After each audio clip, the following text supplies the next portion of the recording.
कैसे आप लोग? शायद आप लोग अच्छे होंगे। और आज का हम लोग क्लास है क्लास 12th का बायोलॉजी। अब बायोलॉजी में है चैप्टर 1 जिसका नाम है जीवों में जनन। जीवों में जनन, इसमें जनन देखा जाए तो 2-3 तरीके का जनन पर, एक जनन स्वस्थ पढ़ना है, एक पौधों में लैंगिक जनन कैसे होता है वो पढ़ना है, एक जीवों में जनन कैसे होता है, एक जनन क्या होता है। यानी ये 3-4 चैप्टर इसमें है। और इसमें सबसे पहले हम लोग देखेंगे जीवों में जनन। ये है 30 ऑब्जेक्टिव इसमें है। अभी इसमें और सारे ऑब्जेक्टिव बन सकता है।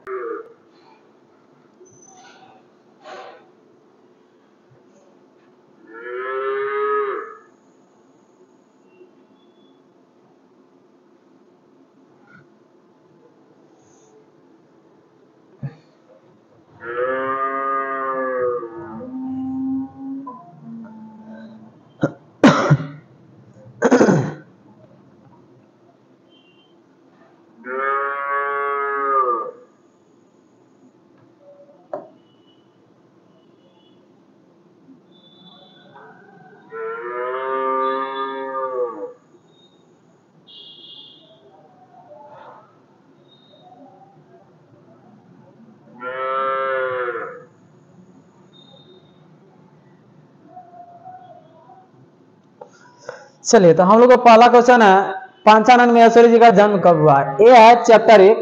और इसमें अगर चैप्टर 1 में अगर देखा जाए जीवनी, तो जीवनी में हम किसका जीवनी पढ़ने वाले हैं? पंचानन महेश्वरी जी का। यानी इन्होंने जीवों के बारे में क्या किया है, ये इसमें जान करने की प्रक्रिया बताया है। और इन्होंने जो भी इस चैप्टर को लिखा है, जैसे भी लिखा है, हम लोग वैसे क्या करेंगे, समझेंगे, पढ़ेंगे।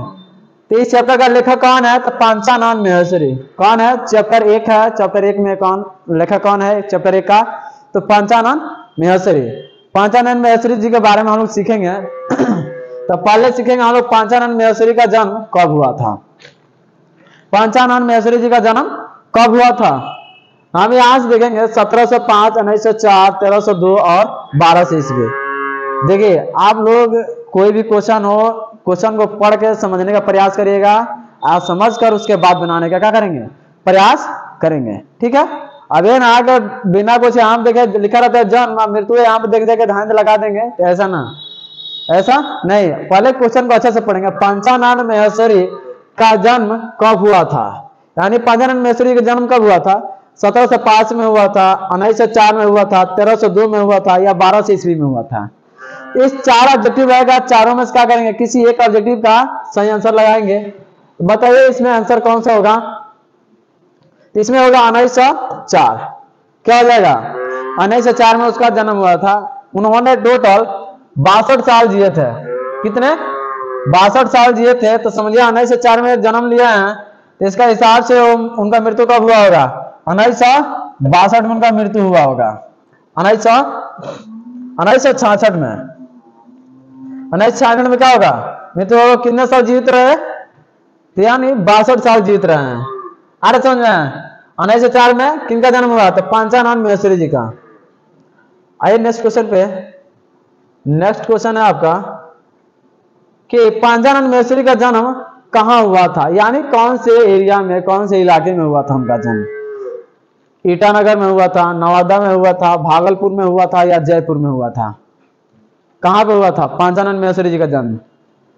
पंचानन महेश्वरी जी का जन्म हुआ था जयपुर में। कहां पे? जयपुर। जयपुर कहाँ स्थित है? तो जयपुर है दिल्ली में। कहां पे? दिल्ली में जयपुर है, वहां पे क्या हुआ था, इनका जन्म हुआ था।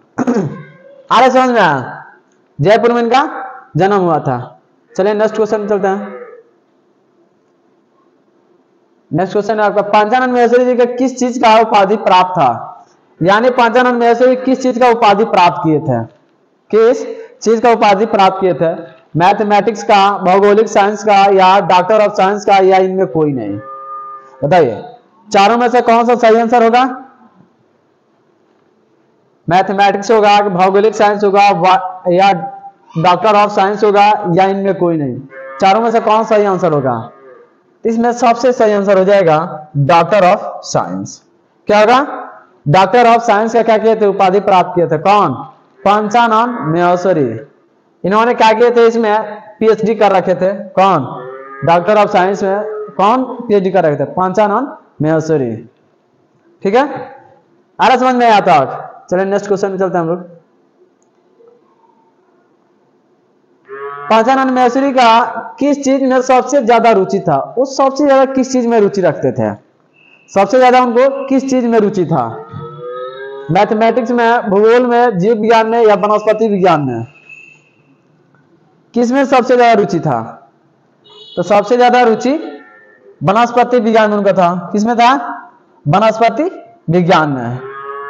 आगे समझ में? वनस्पति विज्ञान। आगे समझ में? चलिए नेक्स्ट क्वेश्चन पे देखिए। अगर एक और चीज रहेगा कि आप कॉपी और पेन अगर बैठेंगे और एक एक एडजेक्टिव को लिखेंगे तो और भी क्या रहेगा? अच्छा रहेगा, क्योंकि आप एक तो दिमाग लगा कर पढ़ ही रहे हैं, एक होगा कि आपके राइटिंग में क्या होगा, वो बैठ जाएगा। हाँ, जब भी आप अगर कभी भी आप एग्जाम हॉल में बैठेंगे क्या होगा, आपको एक बार जरूर ध्यान में आ जाएगा कि हम इस क्वेश्चन को लिखे थे का, ऐसे बनाने में थोड़ा सा आपको अच्छा लगेगा। पंचानन मैसूरी जी ने वनस्पति विज्ञान विभाग की स्थापना कहाँ किए थे? कहाँ किए थे? पंचानन मैसूरी जी ने वनस्पति विज्ञान विभाग की स्थापना कहाँ किए थे? क्योंकि इन्होंने इसमें पीएचडी कर रखे थे, तो इसका मतलब ये वनस्पति विज्ञान के क्या हो गए थे, ये समझिए कि उस फील्ड का एक महान व्यक्ति बन गए थे। तो उन्होंने क्या किए थे? एक वनस्पति विज्ञान विभाग की स्थापना किए थे। कहाँ किए थे? तो दिल्ली में। कब किए थे? दिल्ली में है। कौन सा? जयपुर। दिल्ली में कहाँ है? जयपुर स्थित है। आ रहे समझ में? नेक्स्ट क्वेश्चन में चलते हैं हम लोग। पंचानन मैसूरी जी सबसे पहले बुक कब प्रकाशित हुआ था? यानी पंचानन मैसूरी जी का सबसे पहले बुक कब प्रकाशित हुआ था? कब प्रकाशित? 1880 में हुआ था, 1612 में हुआ था, 1964 में हुआ था या 1940 में हुआ था? कब हुआ था? यहां से ध्यान देंगे। देखिए, कभी भी क्वेश्चन हो पढ़ के समझने का प्रयास करिएगा और समझने के बाद बनाने का प्रयास करिएगा, ठीक है? कब उनका प्रकाशित हुआ था? तो हम देखेंगे उनका जन्म कब हुआ था। तो उनका जब जन्म हुआ था 1904 में। 1904 में जन्म हुआ था। तो ये 100% जन्म के बाद ही प्रकाशित हुआ होगा, है कि ना? अब ऐसा ना है कि जन्म से पहले ही प्रकाशित कर दिए होंगे। तो ये 1904 के बाद, इसमें 1904 किसमें दिया है? तो 1904 जो है क्या है? 1904 जो है, तो यानी ये कह सकते हैं 1904 है, तो यानी 1940 हो सकता है, नहीं तो 1964। तो हमारा आंसर कौन हो जाएगा? हमारा हो जाएगा 1964। यानी 62 साल की उम्र में क्या किए थे? उन्होंने अपना बुक प्रकाशित करवा दिए थे। 62 साल की उम्र में क्या किए थे? अपना बुक प्रकाशित करवा दिए थे। 1904 में उनका जन्म हुआ था और 1966 में क्या हुआ था? उनका मृत्यु हो गया था। समझिएगा 1964 में क्या किए थे? 1964 में क्या किए थे? उन्होंने अपना बुक प्रकाशित करवा दिए थे। और ये कौन से स्कूल में? तो एक सेकेंडरी स्कूल था, उसमें क्या किए थे? इन्होंने अपना बुक प्रकाशित करवाए थे। सेकेंडरी स्कूल था कोई। आ रहे समझ में? नेक्स्ट क्वेश्चन चलते हैं। पंचानन मैसूरी जी का मृत्यु कब हुई थी? कब हुआ था? 1966 में हुआ था। 1966 में। आ रहे समझ में? तो उनका मृत्यु कब हुआ था पंचानन मैसूरी जी का? 1966 में। चलो नेक्स्ट क्वेश्चन चलते हैं हम लोग। जन्म से लेकर मृत्यु तक के बीच की दूरी को क्या कहते हैं? यानी जन्म से लेकर, यानी समझिए जन्म हो गया और जन्म से लेकर यहाँ पे मृत्यु भी हो गया। अब इस दूरी को हम लोग क्या बोलेंगे? इस बीच के दूरी को हम लोग क्या बोलेंगे? ये हो गया हमारा जन्म। क्या हो गया? जन्म। और ये हो गया मृत्यु। क्या हो गया? मृत्यु। बताइए क्या बोलेंगे इस बीच के दूरी को? वर्तमान काल, जीवन अवधि या भूतकाल या जीवन काल? क्या बोलेंगे? अब यहां पे पढ़ेंगे तो काल तो 3 प्रकार का होता ही है। वर्तमान काल कहने का मतलब ये होता है कि जो समय अभी चल रहा है, कौन सा काल है? वर्तमान काल। जो जीवन अवधि क्या होता है? जीवन अवधि। जीवन अवधि पूछा जाए कि इसका जीवन अवधि कितना साल का होता है, तो यानी होता है कि उसके बीच की दूरी को क्या बोला जाता है? जीवन अवधि। इसका जीवन काल कहने का मतलब क्या होता है? ये कितने साल तक जीवित रह सकता है, उसको क्या बोलेंगे? आए पूछा जाता है कि बताइए कि कछुए का जीवन काल कितना हो सकता है? कछुए का जीवन काल कितना दिन का है? हम लोग 100 से 100 150 वर्ष है। ऐसे पूछा जाए कि बताइए कछुए का मगरमच्छ का जीवन काल कितना दिन का होता है? तो कह रहे हैं 60 वर्ष का, 50 से 60 वर्ष के करीब करीब होता है। और ऐसे तो ये क्या है, सब जीवन काल है। इसको बोलते हैं दोनों के बीच के दूरी को, जन्म से लेकर मृत्यु के बीच की दूरी को बोलते हैं हम लोग जीवन, क्या बोलते हैं? जीवन अवधि। क्या बोला जाता है? जीवन अवधि। भूतकाल किसको बोला जाता है? जो चीजें बीत जाता है। आ रहा समझ में? क्या बोलेंगे? जीवन अवधि। जन्म से लेकर मृत्यु के बीच के दूरी को क्या बोलते हैं? जीवन अवधि। क्या किसी जीव का जीवन अवधि साइज और आकार पर निर्भर करता है? किसी जीव का जीवन अवधि समझते हैं क्या होता है? जीवन अवधि।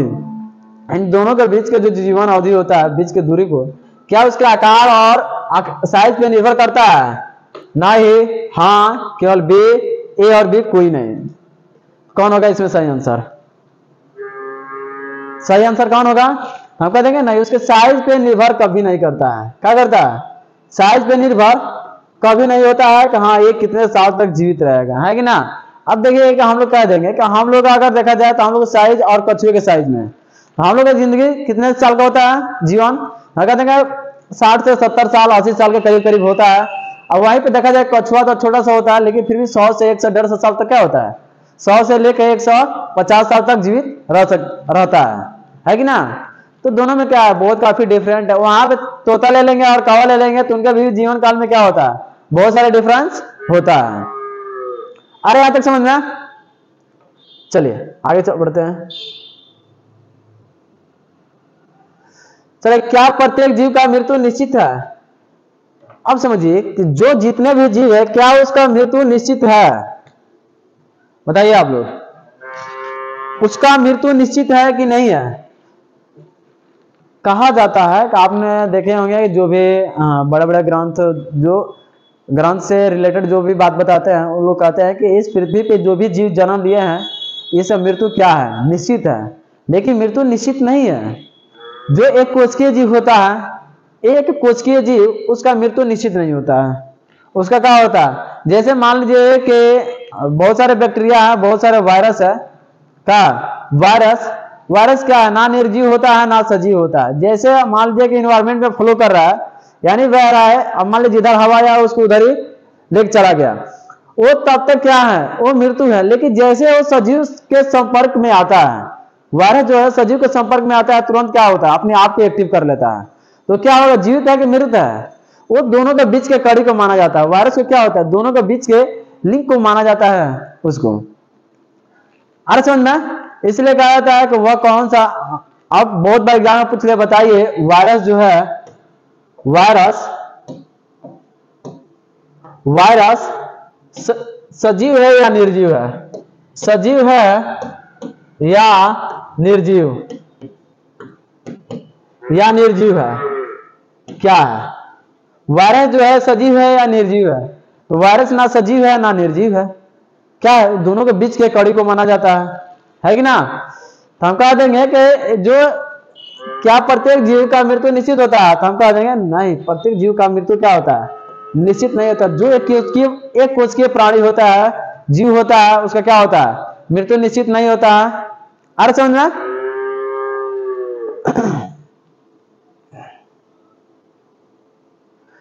क्या एक कोशिकीय जीव का प्राकृतिक मृत्यु होती है? प्राकृतिक मृत्यु होती है? नहीं होती है। एक कोशिकीय जीव का प्राकृतिक मृत्यु क्या होता है? नहीं होता है। प्राकृतिक मृत्यु नहीं होता है। अरे समझना, नेक्स्ट क्वेश्चन में चलते हैं हम लोग। चले, क्या एक कोशिकीय जीव का प्राकृतिक मृत्यु होती है? नहीं होती है। अभी नहीं देखे क्वेश्चन, दोबारा सेलेक्ट हो गया है। चलेगा, तितली का जीवन काल कितना होता है? तितली का जीवन काल, तितली का जीवन काल कितना दिन का होता है? 1 से 3 हफ्ता होता है, या 1 से 2 हफ्ते होता है, या 1 हफ्ते होते हैं, या 2 हफ्ते होते हैं। कौन सा आंसर सही होगा इसमें? 1 से 2 हफ्ता हमारा क्या होगा? सही आंसर हो जाएगा 1 से 2 हफ्ते। अरे समझ में? चलिए नेक्स्ट क्वेश्चन पे बताइए, कौवे का जीवन काल कितना होता है? कौवा का जीवन काल कितना होता है?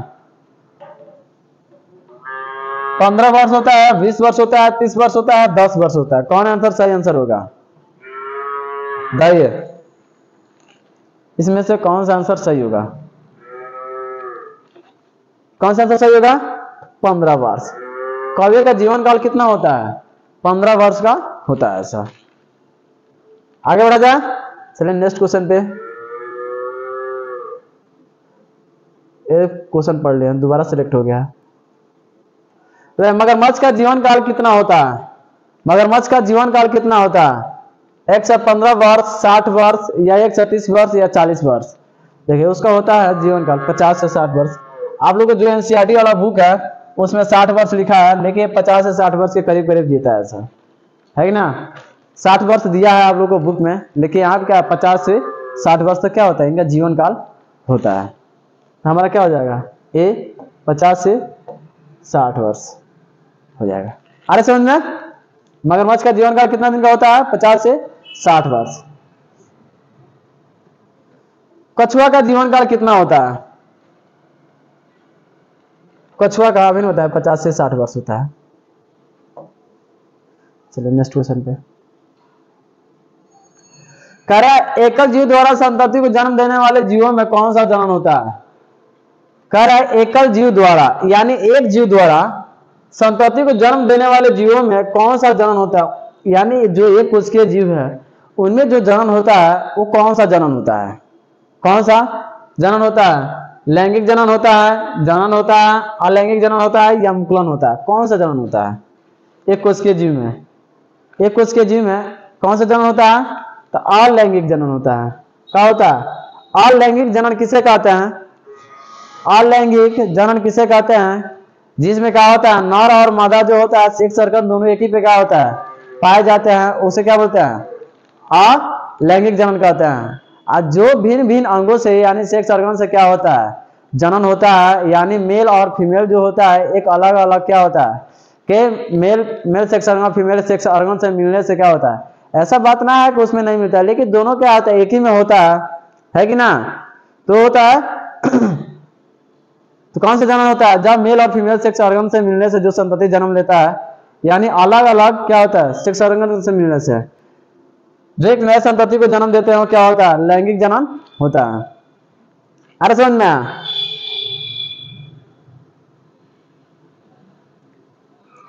आकृति तथा आनुवंशिकी रूप से एक समान जीवों के लिए कौन सा शब्द का रचना की गई है? इसमें है नहीं, इसको ऐसे डाउनलोड कर लिया गया। इसमें एक क्वेश्चन सेम है वही। आकृति तथा आनुवंशिकी रूप से एक समान जीवों के लिए कौन सा शब्द का रचना की गई है? आकृति और आनुवंशिकी। आनुवंशिकी कहने का मतलब होता है कि जो सेम गुण का होता है, एक दूसरे का मिलता जुलता है। मिलता जुलता ना 100 में 100% सेम उसी के जैसा होता है कि ना? जब भी देखे होंगे कि कहा जाता है कि एक स्टेज से अगले स्टेज में जो क्या होता है लक्षण जाता है उसी को क्या बोला जाता है? आनुवंशिकी। मान लीजिए कि बहुत बार आप लोग जब आनुवंशिकी जो पढ़े होंगे ऑफलाइन क्लास में उन लोग जानते होंगे आनुवंशिकी का मतलब होता क्या है कि ना? आनुवंशिकी का मतलब ये होता है कि जो आप में लक्षण है, जो का आप में लक्षण है वही लक्षण आने वाले अगले स्टेज में चला जाता है, यानी आपके बेटे में चला जाता है वही लक्षण, वो कौन सा क्या होता है? आनुवंशिकी होता है। आकार करने का मतलब बॉडी जैसा है सेम वैसा ही होना चाहिए, ठीक है? अब ये ना कि आप कैसा हो बॉडी आप छोटे हो गए बड़े हो गए ऐसे ना होना चाहिए। आकृति भी सेम होना चाहिए और आनुवंशिक रूप से भी क्या होना चाहिए? समान होना चाहिए। वो जीव को हम लोग कौन से नाम से जाना जाता है? आनुवंशिक जनन, क्लोन या मुकुलन। तो यहाँ पे क्लोन नाम से जाना जाता है। उसको किस नाम से जाना जाता है? क्लोन शब्द का रचना इसीलिए जिसका आकार और आनुवंशिक रूप से क्या होता है दोनों का सेम होता है, उसको किस नाम से जाना जाता है? क्लोन शब्द से जाना जाता है। चलो, प्रोटिस्टा एवं मुनेरा में किस प्रकार का जनन होता है? प्रोटिस्टा एवं मुनेरा में किस प्रकार का जनन होता है? लैंगिक जनन, अलैंगिक जनन, विभाजन या मुकुलन? प्रोटिस्टा और मुनेरा में किस प्रकार का जनन होता है? इसमें होता है अलैंगिक जनन और लैंगिक। देखिए प्रोटिस्टा और मुनेरा में होता क्या है? तो इसमें होता है द्विखंडन। क्या होता है? द्विखंडन होता है। तो द्विखंडन भी क्या है? एक प्रकार के अलैंगिक जनन ही है कि ना? द्विखंडन भी क्या है, एक प्रकार के अलैंगिक जनन है, लेकिन इन लोग में क्या होता है, प्रोस्टिटा और मुनेरा में अलैंगिक जनन होता है, यानी द्विखंडन होता है। अरे समझ में, द्विखंडन कहने का मतलब होता है दो भागों में बढ़ जाता है। द्विखंडन किस प्रकार के कोशिकाओं में कोशिकीय जीवों में होता है? कहे द्विखंडन किस प्रकार के कोशिकाओं के क्वेश्चन थोड़ा सा, द्विखंडन किस प्रकार के कोशिकाओं के जीव में होता है? किस प्रकार के कोशिकाओं के जीव में होता है? एक कोशिकीय जीव में, या मृत कोशिकीय जीव में, या बहुकोशिकीय जीव में, या इनमें से कोई नहीं? किस प्रकार के किस प्रकार के जीवों में क्या होता है? जीवों में द्विखंडन होता है। किस प्रकार के कोशिकाओं में क्या होता है? द्विखंडन होता है। किस प्रकार के कोशिकाओं में द्विखंडन की क्रिया होता है? हम बोलेंगे एक कोशिकीय या मृत कोशिकीय या बहुकोशिकीय, इनमें से कौन आंसर सही होगा? इसमें से हो जाएगा एक कोशिकीय जो जीव होता है उसमें क्या होता है? द्विखंडन होता है। उसमें क्या होता है? द्विखंडन की क्रियाएं होती हैं, जनन होता है। आ रहा समझ में? ईस्ट में किस प्रकार का जनन होता है? ईस्ट में किस प्रकार का जनन होता है? देखिए इसमें जनन की बात हो रहा है, लेकिन एक केवल एक क्वेश्चन लिख के इसको सिलेक्ट कर लिया, देखिए आंसर ना हो सकता। आइए इसमें, आइए यहाँ ध्यान दीजिए। ईस्ट में किस प्रकार का जनन होता है? ईस्ट लैंगिक होता है, अलैंगिक होता है, विखंडन होता है, या मुकुलन होता है? किस प्रकार का होता है? ईस्ट में किस प्रकार का जनन होता है? तो ईस्ट में भी क्या होता है? अलैंगिक जनन ही होता है। क्या होता है? अलैंगिक जनन ही होता है। अरे समझ में, ईस्ट में किस प्रकार का जनन होता है? अलैंगिक जनन होता है।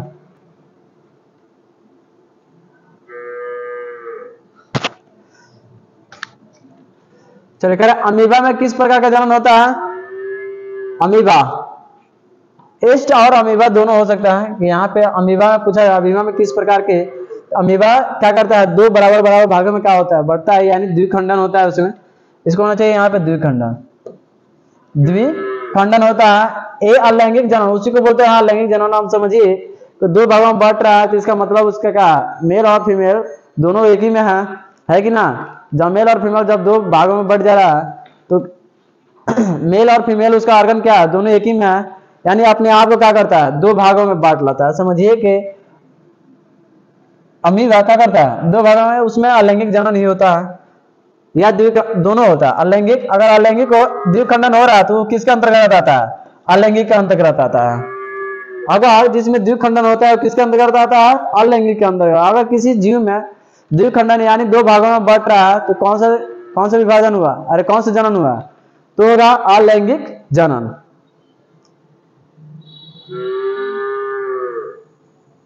कुनिडिया और कलिका द्वारा जनन करने वाले को किस में रखा गया है? लैंगिक में रखा है, लैंगिक जनन में, अलैंगिक जनन में, या विखंडन में, या मुकुलन? इसमें कोई होगा ही नहीं। चलिए इसमें अगर लगाया भी जाएगा तो कौन सा जनन में? अलैंगिक जनन में ही लगाया जा सकता है। कुनिडिया और कलिका द्वारा जनन करने वाले को किस में रखा गया? अलैंगिक जनन में। लेकिन इसमें जनन कौन सा होता है? इसमें जनन कौन सा होता है? इसमें जनन होता है कायिक प्रवर्धन। क्या होता है? कायिक प्रवर्धन होता है। कायिक प्रवर्धन। आ रहा समझ में? चलिए नेक्स्ट क्वेश्चन चलता हूं। प्रकंद एवं शकरकंद में किस प्रकार का जनन होता है? प्रकंद एवं शकरकंद में किस प्रकार का जनन होता है? प्रकंद एवं शकरकंद यानी वही होता है खून वगैरह जो होता है, उसमें किस प्रकार का जनन होता है? तो उसमें होता है कायिक परिवर्धन होता है। क्या होता है? कायिक परिवर्धन होता है। आए सुनना, कायिक परिवर्धन। नेक्स्ट क्वेश्चन चलते हैं। चलिए लैंगिक जनन किस में होता है? यानी लैंगिक जनन जो होता है किस में होता है? पादप में होता है, जीव में होता है, ए और बी दोनों में होता है, या इनमें से कोई नहीं? किस में होता है? इसमें होता है ए और बी दोनों हो जाएगा। क्या होगा? ए और बी दोनों। अरे समझ में आया? पादप में भी होता है, यानी बहुत सारे पौधे होते हैं जिसमें क्या होता है? उसमें लैंगिक जनन होता है और जीवों में भी होता है, तो ये और भी दोनों हो जाएगा।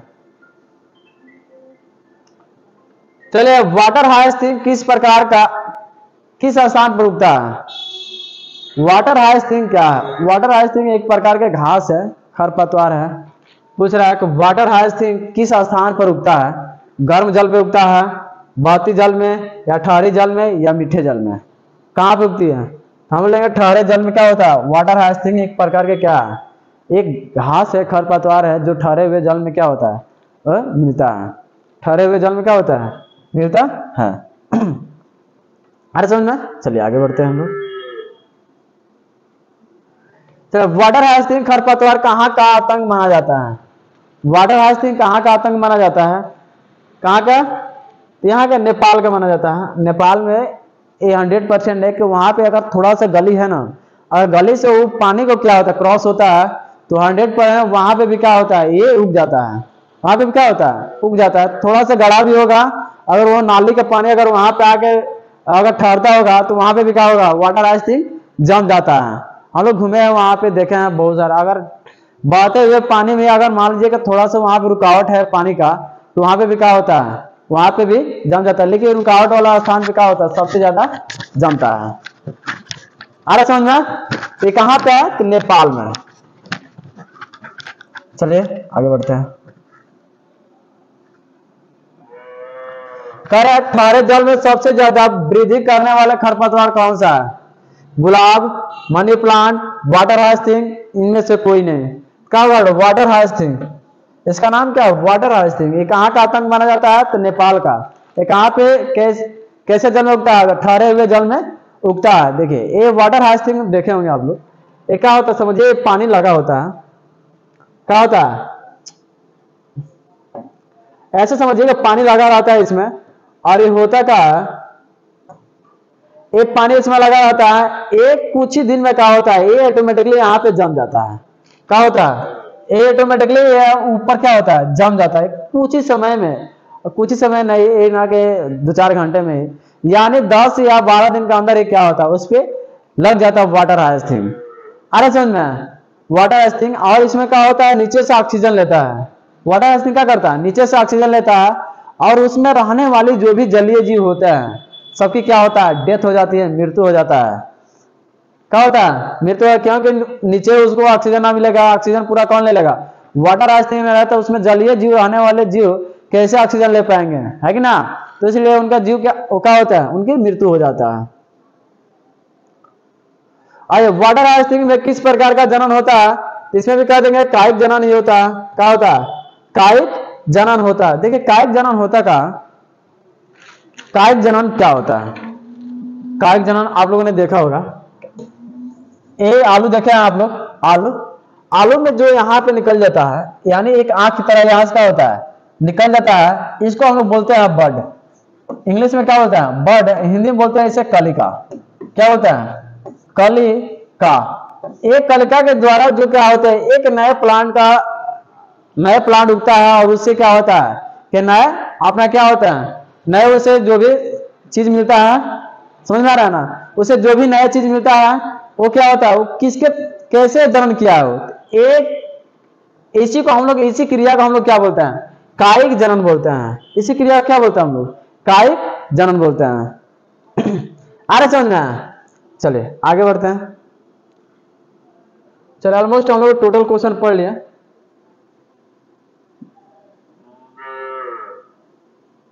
टोटल क्वेश्चन क्या होगा हम लोग?